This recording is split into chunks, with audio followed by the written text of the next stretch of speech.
ನಾನು non veg ತಿನ್ಬೋದು, ಅದು ತಿನ್ಬೋದು, ಇದು ತಿನ್ಬೋದು ಎಲ್ಲ. It's a like wrong message I am giving. So I can't tell it like that. ಇಲ್ಲಿ ಮನುಷ್ಯನಿಗೆ ಅವನ ದೇಹಕ್ಕೆ ಬಹಳ ಬೇಕಾದಂತಂದ್ರೆ HDL, lemon, amla, orange, lemon juice ಮತ್ತು ಆಮ್ಲ juice early morning. And eliminating diet, almost we prefer it to take it in the morning.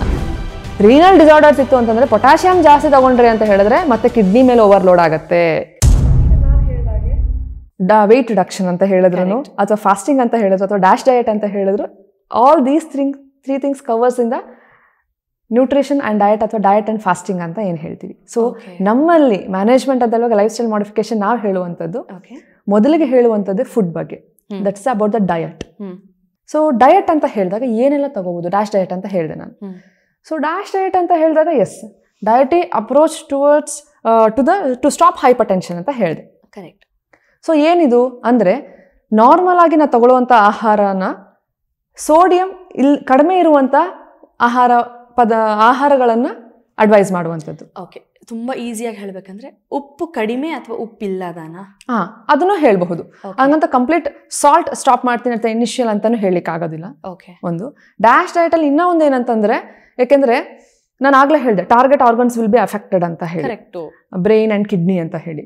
So ನಮ್ಮ ದೇಹದಲ್ಲಿ ನಾರ್ಮಲ್ ವಿತೌಟ್ ಯಾವುದೇ ಇಂಡಿವಿಜುವಲ್ಗೆ ಯಾವುದೇ ರೀತಿಯಾದಂಥ ಒಂದು ಫುಡ್ ರೆಸ್ಟ್ರಿಕ್ಷನ್ಸ್ ಇಲ್ಲದೆ, if the person is very foodie, ತುಂಬ ತಿನ್ನೋರಾಗ್ಬಿಟ್ರೆ ಏನಿಲ್ಲಪ್ಪ ನೀನು ಯಾವ ರೀತಿ ಫುಡ್ಡರ್ ತಗೋ ಅಂತಂದರೆ ಡಾಕ್ಟ್ರೇ ಹೇಳ್ತಿದ್ದಾರೆ ನಾನು ನಾನ್ ವೆಜ್ ತಿನ್ಬೋದು, ಅದು ತಿನ್ಬೋದು, ಇದು ತಿನ್ಬೋದು ಎಲ್ಲ.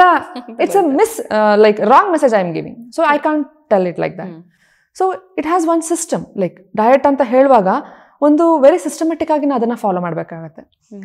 ಸೊ ನಾ ಹೇಳಿದೆ ಟಾರ್ಗೆಟ್ ಆರ್ಗನ್ಸ್ ಅಫೆಕ್ಟೆಡ್ ಅಂತ. ಯಾಕೆಂದರೆ ನಿಮ್ಮ ಡಯಟಲ್ಲಿ ನೀವು ಒಂದು ಸರ್ಟನ್ ಏಜ್ ಅಂತ ಆದಮೇಲೆ ನೀವು ರಿಸ್ಟ್ರಿಕ್ಟ್ ಮಾಡ್ಕೊಳ್ಳಿಲ್ಲ, especially the fat, a good fat, a bad fat, you should restrict it. ಯಾಕೆಂದರೆ ನಾವು ಕೊಲೆಸ್ಟ್ರಾಲ್ ಲೆವೆಲ್ ಅಂತ ಏನು ಹೇಳ್ತೀವಲ್ಲ, that is high density lipoprotein, low density lipoprotein ಅಂತ ಹೇಳ್ತೀವಿ. LDL HDL ಅಂತ ಯೂಶಲಿ ಕೇಳಿರ್ತೀರಾ. ಅದನ್ನ ನಾವು ರಿಪೋರ್ಟ್ ಮಾಡಿಸಿದಾಗ ಅದ್ರಲ್ಲಿ ನೋಡಿರ್ತೀವಿ. ಲಿಪಿಡ್ ಪ್ರೊಫೈಲ್ ಮಾಡಿಸಿದಾಗ ಯೂಶಲಿ ಕೊಲೆಸ್ಟ್ರಾಲ್, HDL, LDL ಅದರ ರೇಷಿಯೋ ಅಂತ ಹೇಳ್ತೀವಿ. ಇಲ್ಲಿ ಮನುಷ್ಯನಿಗೆ ಅವನ ದೇಹಕ್ಕೆ ಬಹಳ ಬೇಕಾದಂತಂದ್ರೆ HDL, high density lipoprotein. So ಅದು ದೇಹದಲ್ಲಿ ಜಾಸ್ತಿ ಇರಬೇಕು. ಲೋ ಡೆನ್ಸಿಟಿ ಲೆಪೋಪ್ರೋಟೀನ್ ಏನು ಹೇಳ್ತೀವಿ ಅದು ಕಡಿಮೆ ಇರಬೇಕು. ಬಟ್ ಆದರೆ ಮನುಷ್ಯನ ದೇಹದಲ್ಲಿ ಅವನು ಒಂದು ಏಜ್ ಸರ್ಟನ್ 30+, 35+ ಈಗಿನ ಇದರಲ್ಲಿ ಹೇಳೋದಾದ್ರೆ ರೀಚ್ ಆದಂಗೆ he has to take a good fat. He need to restrict the bad fat, which increases the LDL.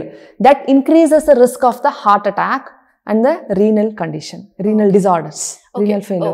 What are good fat and bad fat? ಇವು ಏನು ಒಂದು ಪರ್ಟಿಕ್ಯುಲರ್ ಫುಡ್ ನೇಮ್ ಹೇಳೋದಾದ್ರೆ ಇಂಥದ್ದು good fat, ಇಂಥದ್ದು ಬ್ಯಾಡ್ fat avoid ಮಾಡಿ ಅಂತ ಏನು ಹೇಳ್ತೀರಾ? ಪರ್ಟಿಕ್ಯುಲರ್ ಫುಡ್ ಅಂತ ಬರೋದಾದ್ರೆ ಹೇಳ್ತೀನಿ. ಬಟ್ ಅದೇ ಫ್ಯಾಟ್ ಅಂತ ಬರೋದಾದ್ರೆ ಸ್ಯಾಚುರೇಟೆಡ್ ಫ್ಯಾಟ್ನ ಆದಷ್ಟು ನೀವು ಅವಾಯ್ಡ್ ಮಾಡಬೇಕಾಗತ್ತೆ. ಅಂದರೆ ಸ್ಯಾಚುರೇಟೆಡ್ ಫ್ಯಾಟ್, ರಿಫೈನ್ಡ್ ಥಿಂಗ್ಸ್. ಈಗ ಯಾವುದೇ ಆದ್ರೂ ಪ್ರೊಸೆಸ್ಡ್ ಅಲ್ಲಿ ತಗೊಳ್ಳೋದು it's not good for the body. ಈಗ fast food, if you take fast food ಅಂದ್ರೆ ಏನು ಆಕ್ಚುಲಿ ನಾವು ಟ್ರಕ್ಗಳಲ್ಲೆಲ್ಲ ನೋಡಿದೀವಿ, ಈಸಿಯಾಗಿ ಹೋಗಿದ ತಕ್ಷಣ ಅಂತ ಮಾಡಿ ಪಟ್ ಅಂತ ಕೊಡ್ತಾರೆ. And instant coffee we say very stylish instant coffee. ನಂಗೆ ಅದಿಷ್ಟ taste wise it's very good, but is it good for health? ಬಾಡಿಗೆ ಒಳ್ಳೇದಿದೆಯಾ?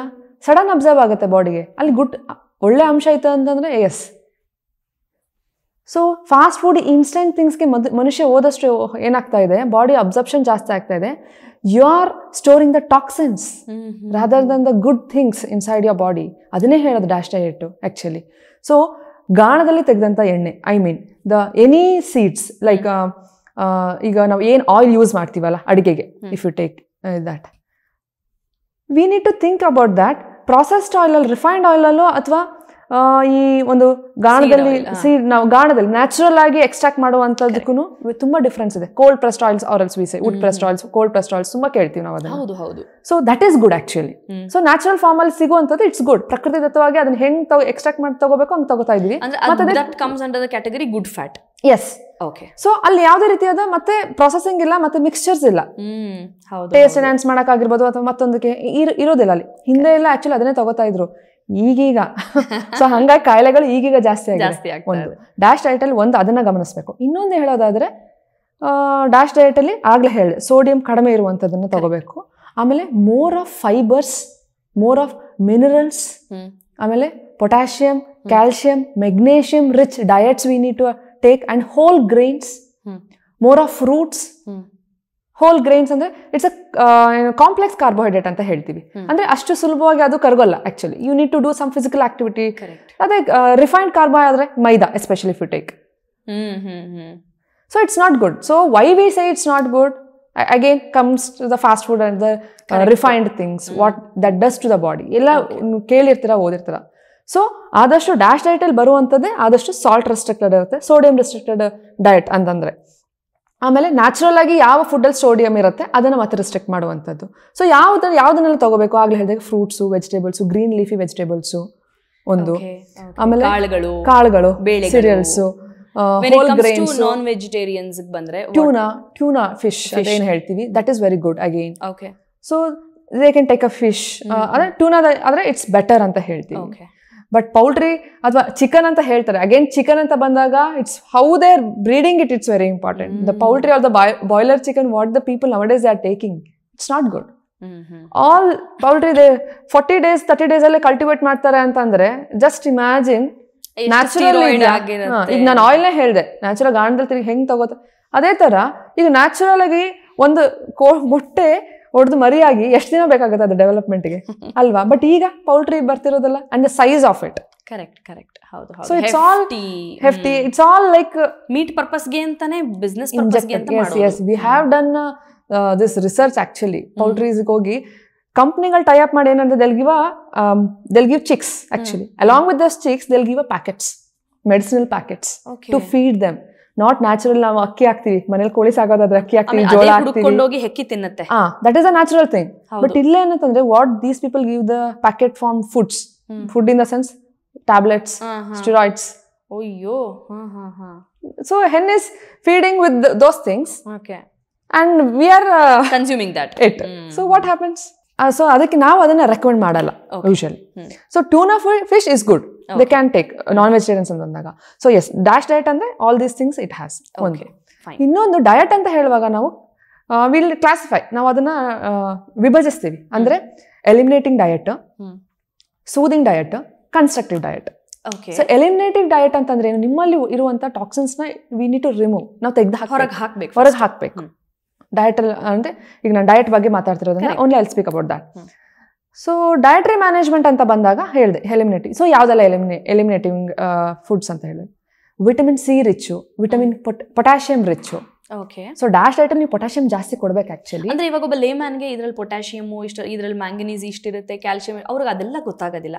They can only go and have some, ಇಂಥ ಹಣ್ಣು ತಗೋ, ಇಂಥ ಊಟ ತಗೋ, ಈ ತರದ್ದು ಪ್ರಿಪೇರ್ ಮಾಡ್ಕೊ ಅಂದ್ರೆ ಹೇಳ್ತಾರೆ. ಸೊ ಆ ತರ ಹೇಳ್ಬೇಕು ಅಂದ್ರೆ what do you have to say? Eliminatory food ಅಂದ್ರೆ ಏನೇನ ಚೂಸ್ ಮಾಡ್ಕೊಳ್ಬಹುದು? ವಿಟಮಿನ್ ಸಿ ಮತ್ತೆ ವಿಟಮಿನ್ ಕೆ ಅಂತ ಹೇಳಿದೆ ಆಗ್ಲೇ. Lemon, amla, orange, lemon, amla, orange, lemon juice ಮತ್ತೆ amla juice. Early morning and eliminating diet almost we prefer it to take it in the morning. ಅಂದ್ರೆ ಆದಷ್ಟು ಖಾಲಿ ಹೋಟೆಲ್ ತಗೊಳ್ಳಿಕ್ಕೆ ಹೇಳ್ತೀವಿ. ಯಾಕೆ ಅಂದ್ರೆ ನಾವು ಈಗ ಮ್ಯಾನೇಜ್ಮೆಂಟ್ ಅಂತ ಹೇಳುವಾಗ, ಲೈಫ್ ಸ್ಟೈಲ್ ಮಾಡಿಫಿಕೇಶನ್ ಅಂತ ಹೇಳುವಾಗ ಮೊದಲಿಗೆ ನಾವು ಮಾಡುವಂತದ್ದೇ ಡಿಟಾಕ್ಸ್ ಪ್ರಾಸೆಸ್ ಅಂತ ಹೇಳ್ತೀವಿ. ಡಿಟಾಕ್ಸ್ ಪ್ರಾಸೆಸ್ ಅಲ್ಲಿ ಮೊದಲಿಗೆ ಬರುವಂತದ್ದು ಎಲಿಮಿನೇಟಿಂಗ್ ಡಯಟ್ ಪ್ಯಾಟರ್ನ್. ಏನಂದ್ರೆ ಅರ್ಲಿ ಮಾರ್ನಿಂಗ್ ನೀವು ಖಾಲಿ ಹೋಟೆಲ್ ತಗೋಬೇಕಾಗಿರುವಂತ ಜ್ಯೂಸ್ಗಳು, ಆಮ್ಲ ಜ್ಯೂಸು, ಸ್ವಲ್ಪ ಬೆಟ್ಟದ ನೆಲ್ಲಿಕಾಯಿ, ಶುಂಠಿ. ಬಿಕಾಸ್ ಶುಂಠಿ ತುಂಬಾನೇ ಒಳ್ಳೆ ಅಂಶ ಇರುವಂತದ್ದು, anti fungal, anti inflammatory. Along with that aged ginger, ಅಂದ್ರೆ ತುಂಬಾ ಹಳೇ ಶುಂಠಿಯನ್ನು ತಗೊಂಡು ನೀವು ಅಥವಾ ಒಣ ಶುಂಠಿಯನ್ನು ಉಪಯೋಗಿಸೋದ್ರಂತೂ ಬಹಳ ಈ ಆಂಟಿ ಹೈಪರ್ಟೆನ್ಸಿವ್ ಎಫೆಕ್ಟ್ ಇದೆ ಅದರಲ್ಲಿ. ಈವನ್ ಆಮ್ಲದಲ್ಲಾದ್ರೂ ಅಷ್ಟೇ. ಬ್ಲಡ್ ಪ್ರೆಷರ್ನ ಅಥವಾ ರಕ್ತದೊತ್ತಡವನ್ನ ಕಡಿಮೆ ಮಾಡುವಂತ ಒಂದು ಅಂಶ. ಇನ್ನೂ ಸುಲಭವಾಗಿ ಹೇಳೋದಾದ್ರೆ ಬೆಟ್ಟದ ನೆಲ್ಲಿಕಾಯಿ ಮತ್ತೆ ನಿಂಬೆಹಣ್ಣು, ಶುಂಠಿ, ಇದರ ಒಂದು ಮಿಕ್ಸ್ ಫಾರ್ಮ್ ಅಲ್ಲಿ ಜ್ಯೂಸ್ ಮಾಡ್ಕೊಂಡು ಬೆಳಿಗ್ಗೆ ಹೊತ್ತೊಂದು ಕುಡಿದ್ರೆ, ಈವನ್ ಅದರ್ವೈಸ್ ಅವರ ಹೋಲ್ ಡಯಟ್ ಅಲ್ಲಿ ಅದನ್ನು ಇನ್ಕ್ಲೂಡ್ ಮಾಡ್ಕೊಂಡ್ರೆ ಇನ್ನೂ ಒಳ್ಳೇದು. ಕಿವಿ ಫ್ರೂಟ್ಸ್ ಒಂದು. ಸೊ ಸೂದಿಂಗ್ ಡಯಟ್ಸ್ ಅಲ್ಲಿ ಅಂತ ಬಂದಾಗ ಕಂಪ್ಲೀಟ್ ಫ್ರೂಟ್ಸ್ ಇರುತ್ತೆ. ಸೊ ಫ್ರೂಟ್ಸ್ ಅಂತ ಹೇಳುವಾಗ ಅಗೇನ್ ಪೊಮೊಗ್ರಾನೆಟ್. ಡೈಲಿ ಮನುಷ್ಯ 1 ಲೋಟ ಪೊಮೊಗ್ರಾನೆಟ್ ಜ್ಯೂಸ್ ಕುಡಿಯೋದ್ರಿಂದ ಅವ್ನಿಗಿರೋದಂತ ಉಪಯೋಗ, ಅವ್ನಿಗೆ ಆಗ್ಬಹುದಾದಂತ ಉಪಯೋಗ ಅವನು ಇಮ್ಯಾಜಿನ್ ಕೂಡ ಮಾಡ್ಕೊಳ್ಳಿಕ್ಕೆ ಸಾಧ್ಯ ಇಲ್ಲ. ಹೌದು, ನೀವು ಹೇಳಿದ್ದು ತುಂಬಾ ಉಪಯುಕ್ತವ. ಆದರೆ ಇದರಲ್ಲಿ ಒಂದು ರಾಂಗ್ ಪ್ರಾಕ್ಟೀಸ್ ಏನಿದೆ ಅಂದ್ರೆ, ಎನಿ ಫ್ರೂಟ್ ಎಕ್ಸ್ಟ್ರಾಕ್ಷನ್ ಅಥವಾ ಜ್ಯೂಸ್ ಅಂದಾಗ ಸಕ್ಕರೆ ಹಾಕಿ, ಹಣ್ಣು ಹಾಕಿ, ಮಿಕ್ಸಿಲಿ ಗುರ್ರ ಅನ್ನಿಸ್ಬಿಟ್ಟು ಕುಡಿತಾರೆ.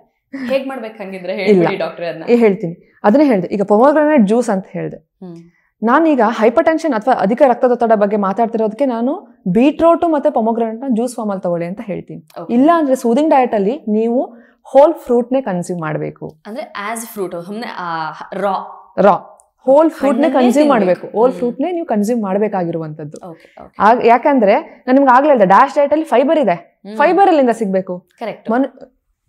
ವ್ಯಕ್ತಿ ಅಂದ್ರೆ ಮನುಷ್ಯ ತಪ್ಪು ಮಾಡೋದೇ ಅಲ್ಲಿ. ಜ್ಯೂಸ್ ಕುಡಿದ್ರೆ ಸಕ್ಕರೆ ಒಂದಷ್ಟು ಸುರಿತಾರೆ, ಹಲ್ಲಿಗೆ ಏನು ಕೆಲಸನೇ ಕೊಡಬಾರ್ದು, ಸುಮ್ಮನೆ ಗ್ಲುಕ್ ಅಂತ ಹೋಗ್ಬೇಕು. ಫ್ರೂಟ್ಸ್ ನ ನೀವು ಹೋಲ್ ಅದ್ ಹೇಗಿದೆ ಹಾಗೆ ತಗೊಳ್ಳಿ, ನಿಮ್ಗೆ ಕಂಪ್ಲೀಟ್ ನ್ಯೂಟ್ರಿಯೆಂಟ್ ಸಿಗುತ್ತೆ. ಎಕ್ಸಾಕ್ಟ್ಲಿ. ಬಟ್ ಆದ್ರೆ ಈಗ ಅಧಿಕ ರಕ್ತದೊತ್ತಡದ ಬಗ್ಗೆ ಮಾತಾಡುವಾಗಾದ್ರೆ ನಾನು ಬೀಟ್ರೂಟ್ ನ ಜ್ಯೂಸ್ ಫಾರ್ಮ್ ಅಲ್ಲಿ ತಗೊಳ್ಳೋದ್ರಿಂದ ದಿನ 1 ಲೋಟ, ಅದರಲ್ಲಿರುವಂತ ಇನ್ಆರ್ಗ್ಯಾನಿಕ್ ನೈಟ್ರೇಟ್ ಏನಿದೆಯಲ್ಲ ಅದು ಆಂಟಿ ಹೈಪರ್ಟೆನ್ಸಿವ್ ಪ್ರಾಪರ್ಟಿ ಇದೆ ಅದಕ್ಕೆ, ಅದು ಬಹಳ ಮುಖ್ಯ. ಯಾವುದು? ಬೀಟ್ರೂಟ್.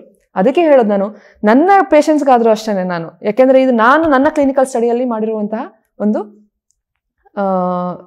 ಏನಂತಾರೆ ಥೆರಪಿಟಿಕ್, ನಾನು ಕಂಡುಕೊಂಡಿರೋ ಥೆರಪಿಟಿಕ್ ಬೆನಿಫಿಟ್ ಇದು ಇದರಿಂದ ಆಗಿರುವಂಥದ್ದು.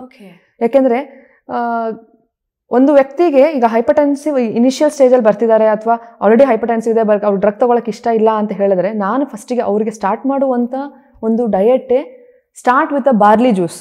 ಬಾರ್ಲಿ ಮತ್ತೆ ಓಟ್ಸ್ ಅಲ್ಲಿ ಅಷ್ಟೇ ಬೀಟಾ ಗ್ಲುಕೋಗಾನ್ ಫೈಬರು ಬಹಳ ಹೆಲ್ಪ್ ಆಗುತ್ತೆ. ಯಾವುದು? ಬ್ಲಡ್ ಪ್ರೆಷರ್ನ ರಿಡ್ಯೂಸ್ ಮಾಡೋದ್ರಲ್ಲಿ. ಅದಲ್ದಲ್ಲೇ ಬೆರೀಸ್, ಬಟ್ ಬೆರೀಸ್ ಈಗ ನಾರ್ಮಲ್ ಪೀಪಲ್ಗೆ ಅದು ಸಿಗೋದಿಲ್ಲ. ಸೊ ಅದನ್ನ you can alternate with some other fruits like watermelon ಅಥವಾ ಆಗ್ಲೇ ಹೇಳ್ದಂಗೆ ಬೀಟ್ರೂಟ್, ನೀವು ಆಲ್ಟರ್ ಮಾಡ್ಕೋಬಹುದು ಅದನ್ನ.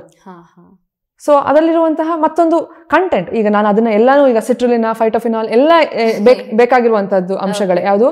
ರಕ್ತದೊತ್ತಡವನ್ನ ಕಡಿಮೆ ಮಾಡುವಂಥದ್ದು. ಸೊ ನಾರ್ಮಲ್ ನಾನು ಹೇಳೋದು, ಈಗ ಯಾರು ನೀವು ಅಧಿಕ ರಕ್ತದೊತ್ತಡದಿಂದ ಬಳಲ್ತಾ ಇದ್ದೀರಾ ಅಥವಾ ಇನಿಷಿಯಲ್ ಸ್ಟೇಜ್ ಅಲ್ಲಿ ಇದ್ದೀರಾ, ಇವತ್ತಿನ ದಿನನೇ ನೀವು ಸ್ಟಾರ್ಟ್ ಮಾಡ್ಬೇಕಾಗಿರೋ 1 ಲೋಟ ಬಾರ್ಲಿ ಗಂಜಿ ಬೆಳಗ್ಗೆ ಹೊತ್ತಿಲ್ಲ ಅಂದ್ರೆ ಬಾರ್ಲಿ ನೀರು ಯಾವಾಗ್ಲಾದ್ರು ತಗೊಳ್ಳಿ, 1 ಲೋಟ ಬೀಟ್ರೂಟ್ ಜ್ಯೂಸ್ ತಿನ್ ಫಾರ್ಮ್ ಅಲ್ಲಿ ಇರಬೇಕು. ಸೊ ಅಥವಾ ಆಲ್ಟರ್ನೇಟಿವ್ ತಗೊಂಡ್ರು ಇನ್ನೂ ಒಳ್ಳೇದೆ. ಇದ್ರ ಎಫೆಕ್ಟ್ ನೀವು 1 ವಾರದಲ್ಲಿ ನೀವು ನೋಡ್ತೀರಾ. ನನಗೆ ಬೇಕಾದ್ರೆ ನೀವು ಆಮೇಲೆ ರೂಪ ಅವ್ರಿಗೆ ಕಾಲ್ ಮಾಡಿ ಹೇಳಿ ಅದೆಷ್ಟು ಬೆನಿಫಿಟ್ ಆಗುತ್ತೆ ಅಂತ ಹೇಳಿ. ಡಯಟ್ ಎಸ್ಪೆಷಲಿ ನಾನು ಡಯಟ್ ಅಲ್ಲಿ ಹೇಳೋದಾದ್ರೆ ಬೀಟ್ರೂಟ್ ಮತ್ತೆ ಬಾರ್ಲಿ ವೆರಿ ಹೈ ಎಫೆಕ್ಟಿವ್ ಒಂದು. ಆಮೇಲೆ ಆಗ್ಲೇ ಹೇಳಿದೆ ಪೊಟ್ಯಾಷಿಯಂ ಜಾಸ್ತಿ ಕೊಡಬೇಕು ನಾನು ಅಂದೆ. ಪೊಟ್ಯಾಷಿಯಂ ಯಾವ್ದಲ್ಲೆಲ್ಲ ಇದೆ? ಈಗ ಬಾಳೆಹಣ್ಣು ಅಗೇನ್ ಬೀಟ್ರೂಟ್ ತಗೋಬಹುದು. ಸೊ ಅವಕಾಡೋಸ್ ಮತ್ತೆ ಮಸ್ಕ್ ಮೆಲನ್ ಅಂದ್ರೆ ಬಟರ್ ಫ್ರೂಟ್ ಅಂತ ಏನ್ ಹೇಳ್ತೀವಿ ಅದು, ಅಥವಾ ಮಸ್ಕ್ ಮೆಲನ್. ಈ ಫ್ರೂಟ್ಸ್ ಅಲ್ಲೆಲ್ಲ, ಮಶ್ರೂಮ್ಸ್ ಅಲ್ಲಿ ಮತ್ತೆ ಟೊಮ್ಯಾಟೊ. ಸೊ ಈ ಫ್ರೂಟ್ಸ್, ಈ ವೆಜಿಟೇಬಲ್ಸ್ ಅಲ್ಲೆಲ್ಲ ಏನಾಗುತ್ತೆ, ತುಂಬಾ ವೈಟಮಿನ್ ಕೆ ಇದೆ ಒಂದು. ಸೊ ವೈಟಮಿನ್ ಪೊಟ್ಯಾಷಿಯಂ ಜಾಸ್ತಿ ಇರೋದ್ರಿಂದ ಇದು ತುಂಬಾ ಒಳ್ಳೇದು ಒಂದು. ಬಟ್ ಆದ್ರೆ ಪೊಟ್ಯಾಷಿಯಂ ಜಾಸ್ತಿ ತಗೋಬೇಕು ಅಂತ ಹೇಳ್ತಿರೋದು ನಿಟ್ಟಿನಲ್ಲಿ ಇನ್ನೂ ಒಂದು ಮಾತು ಹೇಳಲಿಕ್ಕೆ ಇಷ್ಟಪಡ್ತೀನಿ. ಅಧಿಕ ರಕ್ತದೊತ್ತಡ ಇದ್ದು ಅಂದ್ರೆ ಹೈಪರ್ಟೆನ್ಷನ್ ಆಗಿದ್ದು ಅದ್ರ ಜೊತೆ ರೀನಲ್ ಡಿಸಾರ್ಡರ್ಸ್ ಇದೆ ಅಂತಂದ್ರೆ ದಯವಿಟ್ಟು ಪೊಟ್ಯಾಷಿಯಂನ ನೋಡ್ ತಗೊಳ್ಳಿ. ಯಾಕೆ ಅಂದ್ರೆ ರೀನಲ್ ಡಿಸಾರ್ಡರ್ಸ್ ಇತ್ತು ಅಂತಂದ್ರೆ ಪೊಟ್ಯಾಷಿಯಂ ಜಾಸ್ತಿ ತಗೊಂಡ್ರಿ ಅಂತ ಹೇಳಿದ್ರೆ ಮತ್ತೆ ಕಿಡ್ನಿ ಮೇಲೆ ಓವರ್ಲೋಡ್ ಆಗುತ್ತೆ. ಕರೆಕ್ಟ್. ಸೊ ಯಾವುದಕ್ಕೂ ಒಂದು ಡಾಕ್ಟರ್ನ, ಡಯಟಿಷಿಯನ್ ಖಂಡಿತವಾಗ್ಲೂ ಈಗ ನಾನು ಹೇಳಿದೆ, ಡಾಕ್ಟರ್ ಹೇಳಿದಾರಲ್ಲ ತಗೊಂಡು ನಿಮ್ಮ ಒಂದು ಫಸ್ಟ್ ಕ್ರಾಸ್ ಎಕ್ಸಾಮಿನೇಷನ್ ಆಗ್ಬೇಕು ಒಬ್ಬ ಡಾಕ್ಟರ್ ಕಡೆಯಿಂದ. ಕರೆಕ್ಟ್. ಫಸ್ಟ್ ಡಾಕ್ಟರ್ ಹತ್ರ ಹೋಗಿ ಒಂದು ಕನ್ಸಲ್ಟೇಷನ್ ತಗೊಳ್ಳಿ. ಹಿಂಗೆ ಹೇಳಿದ್ರು ನಾವು ಕೇಳಿದ್ವಿ ಹಂಗ್ ಮಾಡ್ಕೋಬೇಡಿ ದಯವಿಟ್ಟು. ಸೊ ಒಂದು ಸಲ ಒಂದು ಡಾಕ್ಟರ್ ಕನ್ಸಲ್ಟೇಷನ್ ತಗೊಳ್ಳಿ. ಸೊ ನಿಮ್ಮ ಫಿಸಿಕಲ್ ಹೆಲ್ತ್ ಸ್ಟೇಟಸ್ ಹೇಗಿದೆ, ಬರೀ ಅಧಿಕ ರಕ್ತದೊತ್ತಡನೇ ಇದೆಯಾ, ಅದ್ರ ಜೊತೆ ಡಯಾಬಿಟೀಸ್ ಇದೆಯಾ? ಕರೆಕ್ಟ್. ಸೊ ಅದೆಲ್ಲವೂ ಡಿಪೆಂಡ್ ಆಗುತ್ತೆ. ಹೌದು, ಖಂಡಿತವಾಗ್ಲು. ಮತ್ತೆ ಬ್ಲಡ್ ಪಿಕ್ಚರ್ ನಾರ್ಮಲ್ ಇದೆಯಾ ಎಲ್ಲಾದ್ರದ್ದು. ಸೊ ಯಾಕಂದ್ರೆ ಅದು ಕಂಪ್ಲೀಟ್ ನಿಮ್ಮ ಆರ್ಗನ್ ಸ್ಟಡಿನೇ ಕೊಟ್ಬಿಡತ್ತೆ ಒಂದ್ಸಲ ನೀವು ಕಂಪ್ಲೀಟ್ ಬ್ಲಡ್ ಟೆಸ್ಟ್ ಮಾಡಿಸ್ತೀರಾ ಅಂತ ಹೇಳಿ. ಸೊ ಇದನ್ನ ಯೋಚನೆ ಮಾಡ್ಬೇಕಾಗತ್ತೆ. ಸೊ ಹಂಗಾಗಿ ಪೊಟ್ಯಾಷಿಯಂ ತಗೋಬಹುದು ಇನಿಷಿಯಲ್ ಯಾರು ಇರ್ತೀರಾ. ಅದ್ರ ರೀನಲ್ ಡಿಸಾರ್ಡರ್ ಇದ್ರದ್ದು ದಯವಿಟ್ಟು ಪೊಟ್ಯಾಷಿಯಂ ನೋಡ್ ತಗೊಳ್ಳಿ. ಅದೊಂದು ಹೇಳಲಿಕ್ಕೆ ಇಷ್ಟಪಡ್ತೇನೆ. ಒಂದು ಮತ್ತೆ ಗುಡ್ ನಟ್ಸ್ ಸೋಕ್ಡ್ ಫಾರ್ಮ್ ಅಲ್ಲಿ ನಟ್ಸ್ ತಗೊಳ್ಳಿ. It's a good fat again. ಮತ್ತೆ ಬಾದಾಮಿ ಇರ್ಬೋದು, ಪಂಪ್ಕಿನ್ ಸೀಡ್ಸ್, ಚಿಯಾ ಸೀಡ್ಸ್, ಇಂಥವೆಲ್ಲ ತಗೊಳ್ಳಿ. ಎಲ್ಲಾನು ತಗೊಳ್ಳಿ. ಸೋಕ್ಡ್ ಫಾರ್ಮ್ ಅಲ್ಲಿ ತಗೊಂಡ್ರೆ ಇನ್ನೂ ಒಳ್ಳೇದು, ನಿಮ್ಗೆ ಕಂಪ್ಲೀಟ್ ನ್ಯೂಟ್ರಿಷನ್ ಸಿಗುತ್ತೆ. ಯಾಕಂದ್ರೆ ಈಗ ನಾ ಹೇಳಿದೆ ಬೆರ್ರೀಸ್ ಅಂತ ಹೇಳಿ, ಬೆರ್ರೀಸ್ ಅಂತೆಲ್ಲ ಹೇಳಿದಾಗ ಯಾವ್ದು ಫ್ರೆಶ್ ಸಿಗಲ್ಲ, ಡ್ರೈಡ್ ಸಿಗುತ್ತೆ. ಮತ್ತೆ ಇಂಡಿಯಾದಲ್ಲಿ ಇರೋದು ಇಲ್ಲಿ ಬೆರ್ರೀಸ್, ಅದರಲ್ಲೂ ಸ್ಟ್ರಾಬೆರೀಸೇ ನಮ್ಗೆ ಫ್ರೆಶ್ ಆಗಿ ಸಿಗಲ್ಲ. ಅದ ಫಾರಿನ್, ಯಾಕಂದ್ರೆ ಯಾವ್ದು ಅಲ್ಲಿ ಇಲ್ಲಿ ಬೆಳೆಯುವಂತದ್ದಲ್ಲ, ಇಂಪೋರ್ಟೆಡ್ ಇರೋದು. ಸೊ ಏನ್ ಮಾಡ್ತಾರೆ, ಅದನ್ನ ಪ್ರಾಸೆಸ್ ಮಾಡ್ತಾರೆ. ಅಗೇನ್ ಶುಗರ್ ಸಿರಪ್ ಅಲ್ಲಿ ಇರ್ತಾರೆ, ಡ್ರೈ ಮಾಡ್ತಾರೆ, ಫ್ರೋಸನ್. ಸೊ ಅಗೇನ್ ನಾನು ಅದನ್ನ ಸಜೆಸ್ಟ್ ಮಾಡ್ಲಿಕ್ಕೆ ಆಗೋದಿಲ್ಲ. ಕರೆಕ್ಟ್. ಸೊ ಹಂಗಾಗಿ ಈಗ ನಿಮ್ ರೀಜನಲ್ ಫ್ರೂಟ್ಸ್ ಯಾವ್ದು ಸಿಗುತ್ತೆ, ಯಾವ್ದ್ರಲ್ಲಿ ನಾನು ಹೇಳ್ತಿರುವಂತ ಅಂಶ ಜಾಸ್ತಿ ಇರುತ್ತೆ, ಅದನ್ನ ನೋಡಿ ತಗೊಳ್ಳಿ.